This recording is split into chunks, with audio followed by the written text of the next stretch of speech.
The company is not worth what you think it is. The room went completely silent.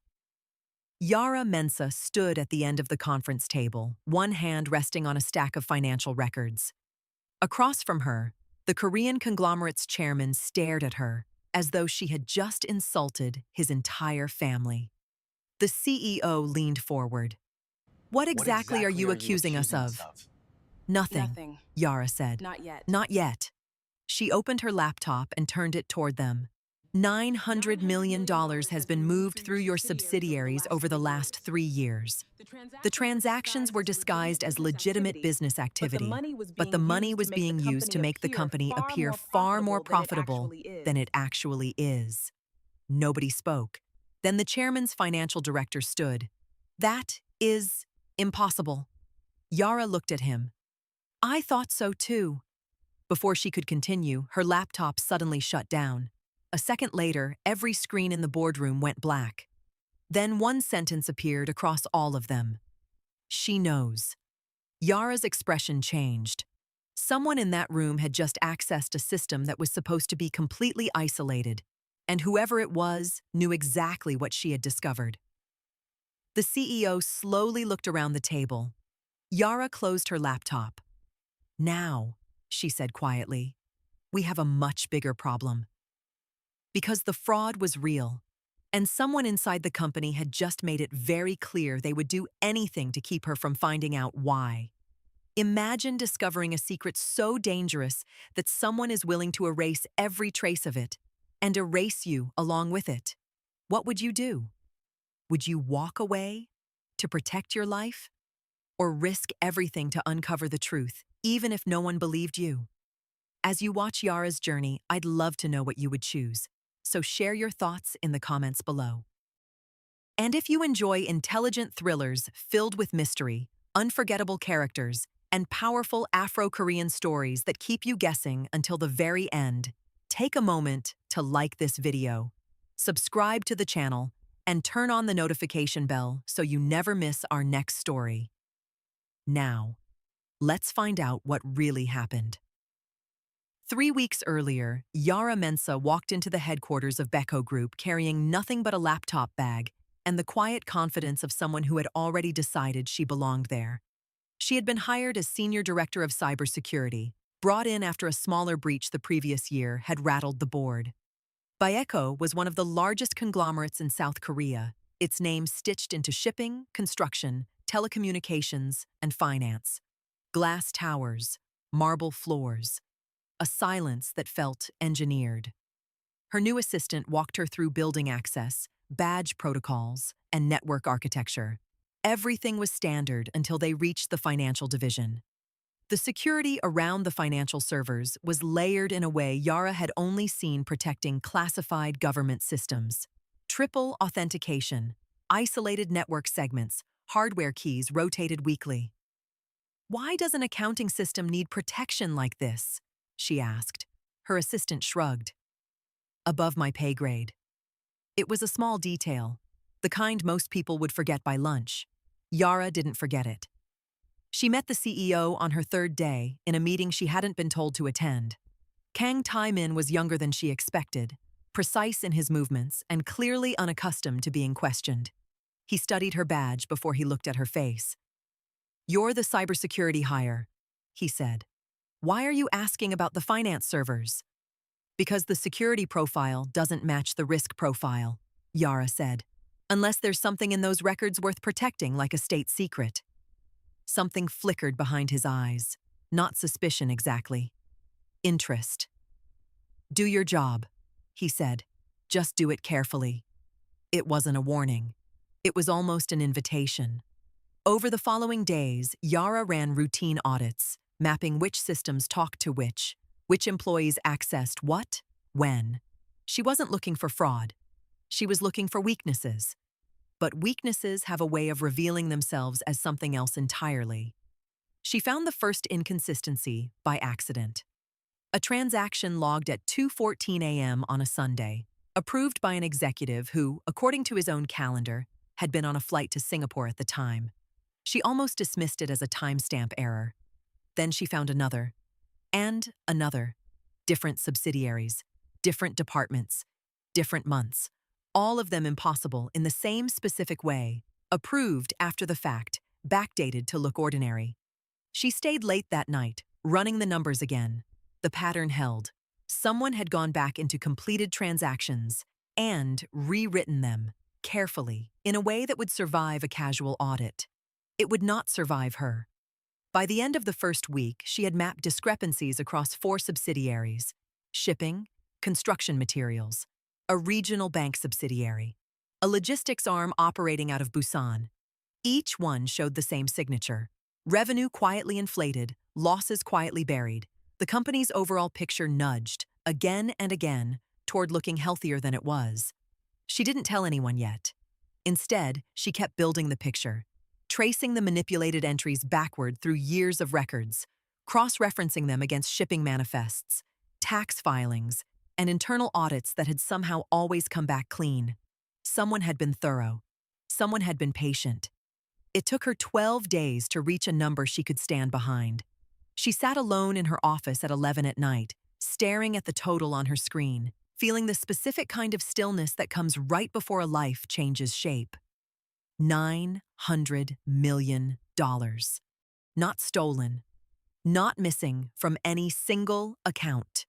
Dispersed, laundered through legitimate-looking transactions until it had reshaped the company's entire financial identity. Baco Group looked, on paper, like one of the strongest conglomerates in the country. In reality, it was hollow in ways its own chairman didn't know. She thought about walking away from it.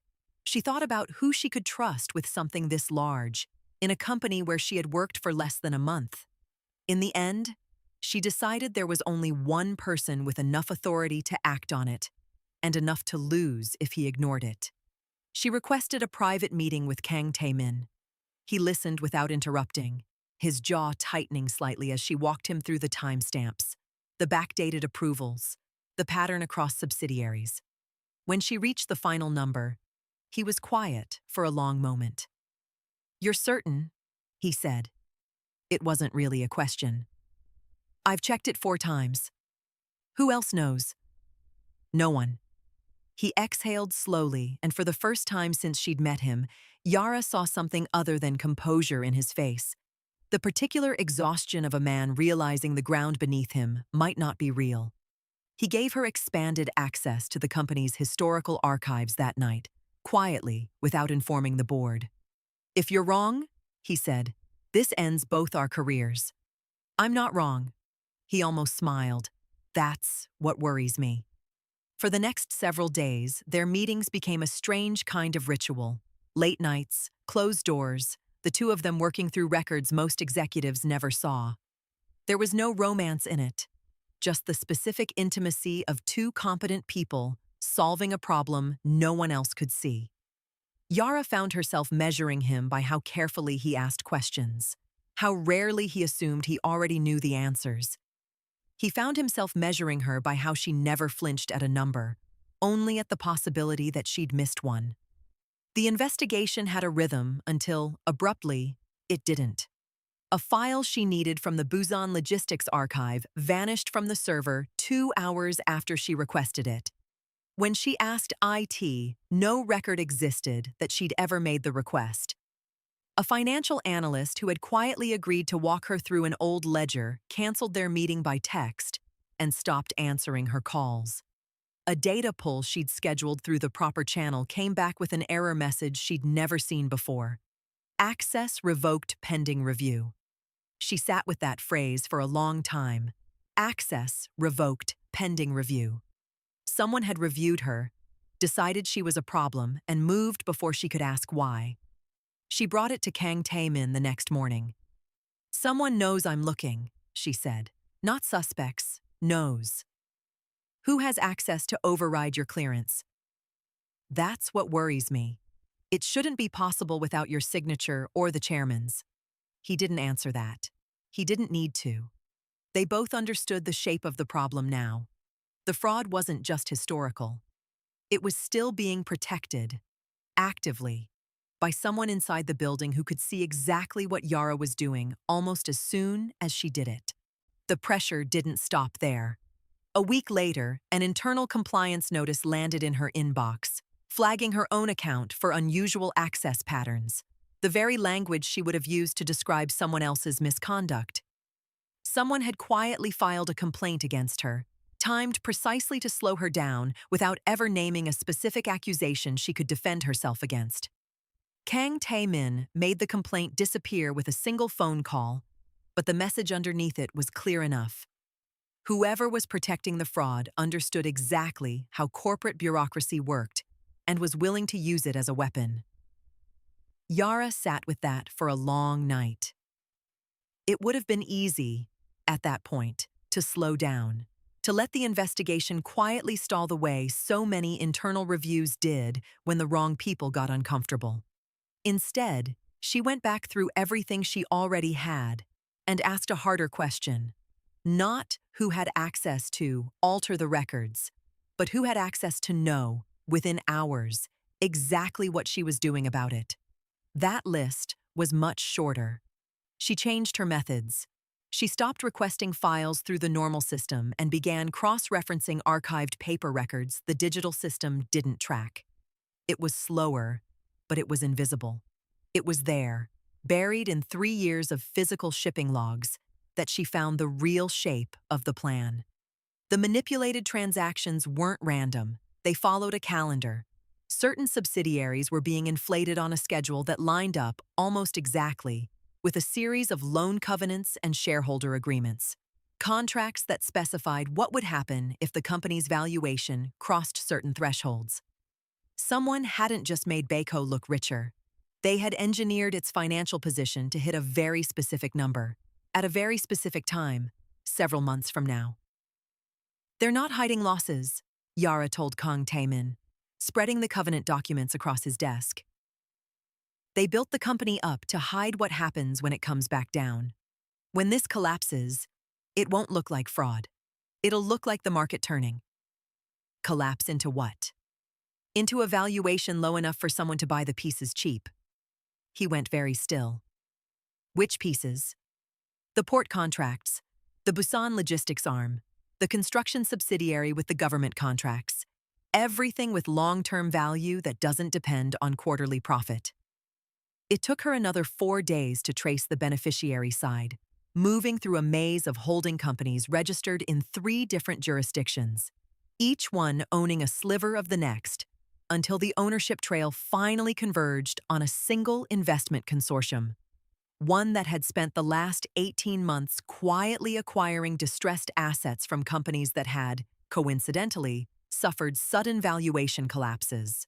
Baco would be their biggest acquisition yet, if the plan worked. She brought the ownership chart to Kang Tae-min laid out across 3 printed pages because she no longer trusted anything to stay only on a screen. He traced the lines with his finger, subsidiary to shell, to consortium, his expression darkening with each step. "I know 2 of these names," he said quietly. "They sat across from my father at a shipping conference 11 years ago. He called them patient investors. He meant it as a compliment." "Patient enough to wait 3 years for the right number," Yara said. "This isn't a rival trying to outcompete you. This is someone who already knows exactly how this company works from the inside, feeding information to people who know how to be patient with it." He looked up at her. "Someone on the board. Or close enough to it that it doesn't matter. Someone outside wants us to fail," Kang Tae-min said. "But they'd need someone inside making the numbers move." Suspicions settled over the executive floor like weather. The financial director, Han Seo-jun, had access to every manipulated account. He grew defensive whenever Yara asked about the Busan subsidiary specifically. His answers clipped, his eyes sliding to the door. When she requested his approval history, he refused twice before Kang Tae-min ordered him to comply. For 3 days, Yara was almost certain she'd found him. Then she found what he was actually hiding, a separate, smaller problem. An unrelated financial hole he'd created 2 years earlier, trying to cover a bad investment decision from the chairman's nephew. Terrified it would end his career if it surfaced. It was real. It was shameful. It had nothing to do with the $900 million. You should have told someone, Yara said, when she finally confronted him with what she'd found. Han's shoulders dropped, the fight going out of him. Tell who? The chairman doesn't forgive mistakes. He collects them. It was a small, human moment in the middle of a very large mystery, and it taught her something she carried forward. Not every guilty face belonged to the crime she was chasing. That night, working late again, Yara and Kang Taemin sat across from each other with the office lights dimmed, the building nearly empty. He told her, without being asked, about his father, the man who had built Beko from nothing, who had taught him that protecting the company meant protecting the people inside it, no matter the cost to himself. I always thought loyalty meant defending the company, he said. You're teaching me it sometimes means exposing what's rotting inside it. Yara looked at him for a long moment. I didn't take this job to prove anything to anyone. I took it because I'm good at seeing what people try to hide. That's all this is. Seeing clearly. It's not all this is, he said quietly. My father used to say a company is just a promise wearing a building, he went on. A promise to the people who show up every day believing it will still be there tomorrow. I've spent 5 years terrified of being the generation that breaks that promise. I think I've been so afraid of breaking it publicly that I never considered someone might break it quietly, from a chair 2 seats down from mine. That's usually how it happens, Yara said. Nobody plans a betrayal loudly. They plan it in memos nobody reads twice. He almost laughed. Is that supposed to be comforting? No, it's supposed to be true. I stopped trying to comfort people with theories a long time ago. I'd rather be right and useful than kind and wrong. He looked at her for a long moment, something unguarded passing over his face. I don't think I've met anyone who says that out loud. Most people are afraid of how it sounds. I decided a long time ago I'd rather be trusted for what I find than liked for what I don't say. Neither of them said anything else, but something had shifted, unspoken and steady, and they both knew it. That was the meeting the whole story had already shown. She stood at the end of the table and told them the company was not worth what they thought it was. She laid out the $900 million. The financial director stood and called it impossible. And then, exactly as it had happened before, her laptop shut down. Every screen in the room went black, and 2 words appeared in white letters against the dark. She knows. This time, though, Yara understood something the room didn't yet. The message hadn't been sent by someone panicking. It had been sent as a signal. Vice Chairman Yoon, watching from wherever he was, telling whoever else was involved that the investigation had reached its final layer and that it was time to move. Kang Taemin stood. Where is my cousin? The answer came from Han, of all people, checking his phone with a frown. He left the building 40 minutes ago, said he had a call with the Busan office. They didn't wait for security. Kang Taemin personally froze the shell company's access to Beiko's systems, while Yara, working with the analyst she'd caught and the head of IT, traced the boardroom breach back to its source, a private terminal registered under a maintenance contractor's credentials that Yoon had quietly controlled for years. One more thread in a pattern of access no one had ever thought to question, because no one had ever questioned him. By morning, the picture was complete. Yoon had spent 3 years orchestrating the manipulation, using Ji-eun and 2 other pressured employees to alter records piece by piece, always small enough to explain away individually. The $900 million had never been the goal. It was the tool, inflating Beko's public value just enough, for just long enough, to satisfy shareholders and lenders, before letting the manufactured house of numbers collapse on schedule, at which point his shell company would be perfectly positioned to acquire the group's most valuable assets for a fraction of their worth. Looking back through it all, Yara realized the clues had been sitting in plain sight the entire time. Yoon was the one who had approved her original security clearance the week she arrived, quietly slower than protocol required. Yoon was the one who had suggested, in her first month, that cybersecurity stay focused on outside threats and leave the internal financial systems to people who understood them. He had never once seemed suspicious, because suspicion requires someone to notice you at all, and he had spent a decade making sure no one thought to look at him twice. He was found 2 days later at a private airfield outside the city, his flight plan filed under a name that wasn't his own. Boarding passes for a country with no extradition agreement already printed. Airport security, alerted by the board's legal team, held him before the plane left the ground. He had believed, for years, that the company would be stronger in his hands than in his cousin's. That ambition and control mattered more than the slower, harder work of actually earning trust. When the board finally confronted him with the evidence, in a private session, Kang Tae-min insisted Yara attend. Yoon didn't deny it. He simply looked at his cousin and said, "I was going to save what mattered. You were going to let it drift into mediocrity out of sentiment. You were going to burn it down to own the ashes." Kang Tae-min said, "That was never saving anything.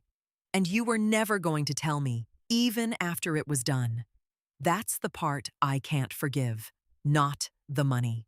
The silence. Yoon had no answer for that. It was, Yara thought, the truest measure of how the whole scheme had been built. Not on greed alone, but on the quiet conviction that some men are entitled to decide the fate of things other people built, without ever having to explain themselves to anyone. The truth became public within the week. Regulators were brought in. Yoon and the outside consortium's involvement were exposed together, the acquisition plan collapsing as fast as it had been built. Beko's stock dropped sharply on the news, and then, once the real financial picture was restated honestly, began the slow, unglamorous work of recovering on solid ground instead of manufactured numbers. Employees who had spent months anxious and confused finally understood why files had vanished, why colleagues had gone quiet, why the air in the building had felt wrong for weeks without anyone being able to say why. Ji-eun kept her position, at Yara's recommendation, on the condition that she spend the next year working directly under the compliance office she had once been pressured into deceiving. "You didn't design this," Yara told her, when the young analyst asked why she'd advocated for her at all. "You were afraid, and someone counted on that fear. Learning to say no the next time someone asks you to look away, that's the only redemption that means anything. Not one brave moment, 100 ordinary ones after it." Han Seo-jun kept his position too, though not without consequence. The hole he'd hidden was repaid quietly, on a schedule the board set and watched closely, and for the first time in 2 years, he stopped flinching every time the chairman's name came up in conversation. Yara wasn't celebrated as the outsider who had proven a room full of powerful men wrong. She didn't need to be. She was recognized, simply and specifically, as the person who had noticed a pattern nobody else was looking for, and had refused to let it go even when it became dangerous to keep looking. Weeks later, in a quieter version of the same boardroom, Kang Tae-min found her going over the last of the closing reports. "The board wants to make your position permanent," he said. "Head of internal risk. You'd report directly to me." "I assumed I already worked for you," she said. "You worked around me for most of this," he said, and there was warmth in it now, not accusation. "I want to change that." She closed her laptop and looked at him properly for the first time all evening. Why? Because when everyone else in this building wanted answers that would protect the company's reputation, you were the only person looking for answers that protected the truth. I don't want to lose that. I don't want to lose you. It wasn't a declaration wrapped in drama. It didn't need to be. It was simply honest, the way the best of what had passed between them over the last 3 weeks had been honest, built on evidence, tested under pressure, and in the end, chosen deliberately rather than assumed. Some of the greatest dangers in life don't announce themselves with noise or violence. They hide behind perfect numbers, familiar faces, and people we think we already know. This story reminds us that truth often belongs to the person who refuses to ignore the small things everyone else dismisses, and that trust should be earned through integrity, not titles, wealth, or power. If this story kept you thinking until the very end, tell us in the comments, what lessons stayed with you the most? And if you enjoyed this story, don't forget to like the video, subscribe to the channel, and turn on the notification bell so you don't miss our next Afro-Korean story. Thank you for watching, and we'll see you in the next story.